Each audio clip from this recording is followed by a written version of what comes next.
सनातन धर्म ज्ञान गंगा चैनल में आप सभी का स्वागत है।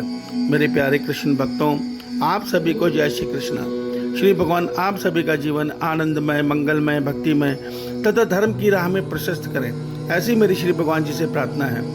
मेरे प्यारे कृष्ण भक्तों, आज हम अध्याय 3 के श्लोक 14 और 15 को हिंदी के सरल रूप में समझने का प्रयास करते हैं। जय श्री कृष्ण। प्यारे कृष्ण भक्तों, अर्जुन के माध्यम से भगवान श्री कृष्ण जी हम सभी को अध्याय 3 के श्लोक 14 और 15 में यह गूढ़ रहस्य बता रहे हैं कि इस सृष्टि के संपूर्ण प्राणी अन्न से उत्पन्न होते हैं तथा अन्न वर्षा से उत्पन्न होता है। वर्षा सदैव निष्काम कर्तव्य कर्म से उत्पन्न होती है, अर्थात यज्ञ कर्मों से उत्पन्न होती है। और यज्ञ कर्म को तो वेदों से उत्पन्न जान, अर्थात जो निष्काम कर्म का जो ये सारा ज्ञान है, ये वेदों से उत्पन्न है। और वेदों को अर्जुन तुम परमात्मा से उत्पन्न जानो। इससे यह सिद्ध होता है कि परम अक्षर परमात्मा सदैव निष्काम कर्तव्य कर्म अर्थात यज्ञ कर्मों में प्रतिष्ठित है।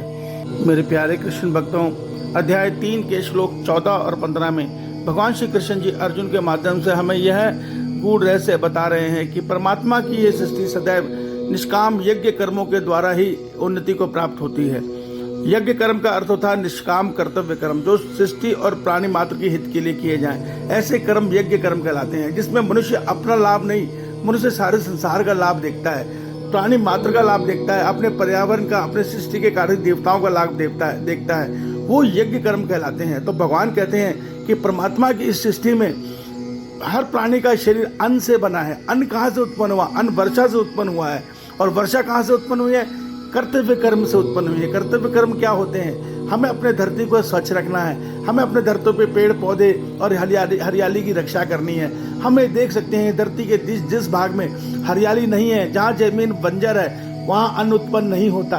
तो भगवान कहते हैं कि जो वर्षा है वो कर्तव्य कर्म से उत्पन्न होती है। जब मनुष्य अपनी धरती को स्वच्छ रखता है, अपनी धरती पे हरियाली बनाए रखता है, अपने पर्यावरण को स्वच्छ रखता है, तो अच्छी वर्षा होती है। इससे अच्छा अन्न उत्पन्न होता है और उस अन्न से प्राणी मात्र का शरीर बनता है।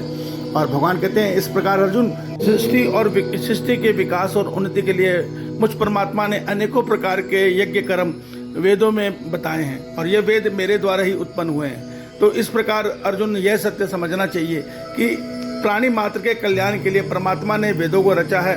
वेदों में जो कर्तव्य कर्म है उसको जब मनुष्य और देवता करते हैं, उसको यज्ञ कर्मों में जीवन जीते हैं, तो सृष्टि उन्नति और विकास की तरफ बढ़ती है। तो गूढ़ रहस्य यही है मेरे प्यारे कृष्ण भक्तों कि एक परमात्मा यहाँ बताना चाह रहे हैं कि परमात्मा ने निष्काम कर्म के द्वारा सृष्टि को रच दिया, इस सृष्टि के नियमों को रच दिया। उन नियमों का देवता पालन कर रहे हैं, उन नियमों का जानवर भी आज पालन कर रहे हैं, मगर उन नियमों पर मनुष्य नहीं पालन कर पा रहा, जिसका नतीजा हम देख सकते हैं कि सतयुग में मनुष्य की आयु ज़्यादा थी, सतयुग में महामारियां नहीं थी, सतयुग में प्राकृतिक आपदाएं नहीं थी। क्यों? क्योंकि तब पर्यावरण शुद्ध था, जल शुद्ध था, मनुष्य के कर्तव्य कर्मों के द्वारा सब शुद्ध था, हरियाली बहुत थी, जिससे अच्छा अन्न उत्पन्न होता था, मनुष्य की आयु अच्छी होती थी।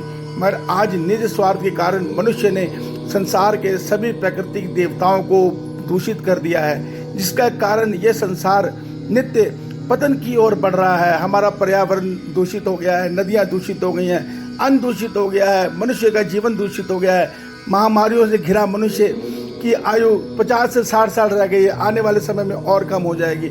मेरे प्यारे कृष्ण भक्तों, भगवान कहते हैं कर्तव्य कर्म पे जीवन जियो, इसी में सृष्टि की उन्नति और विकास छिपा है।